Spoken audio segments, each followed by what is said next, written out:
నిర్గమాకాండం 4:12 దేవుడు మోషేతో ఈ విధంగా పలుకుతున్నాడు.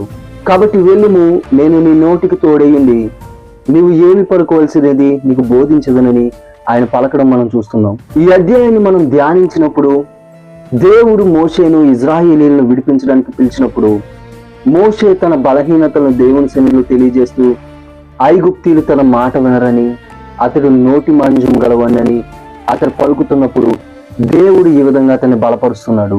నీవు వెళ్ళు, నీ నోటికి నేను తోడయ్యింది నువ్వేం పలకాలో నీకు బోధిస్తానని ఆయన మోషేతో పలకడం మనం చూస్తున్నాం. అవును, మన దేవుడు మనకు బోధించేవాడు. ఈరోజు మనము బలహీనం అయినప్పటికీ, మనం చేతకాని వారమైనప్పటికీ దేవుడు మనకు బోధించి మన ద్వారా ఉన్నతమైన కార్యాలని చేయించగలడు. దేవుడు మోషేకు తోడయ్యింది అతనికి అనేక విషయాలు నేర్పించి మోషే ద్వారా అసాధారణమైన కార్యాలు చేశాడు. మోషే ద్వారా ఐగుప్తు దేశంలో ఎన్నో అద్భుతాలు చేశాడు. ఐగుప్తుల ఎదుట, ఇజ్రాయేలీల ఎదుట దేవుడు మోషేను హెచ్చించాడు. అదే విధంగా ఈ రోజు ఆయన మనకు కూడా బోధించగలడు. నిజమే, మనము బలహీనమే, మనలో కూడా చాలా లోపాలు ఉంటాయి, మనము కూడా చాలా విషయాలు చేయలేం. కానీ మన దేవుడు మనకు బోధించగలిగిన సమర్థుడు. మనము బలహీనమైనప్పటికీ ఆయన మనకు బోధించి ఆయన మనల్ని ఒక ఉన్నత స్థానంలో నిలబెట్టగలుగుతాడు.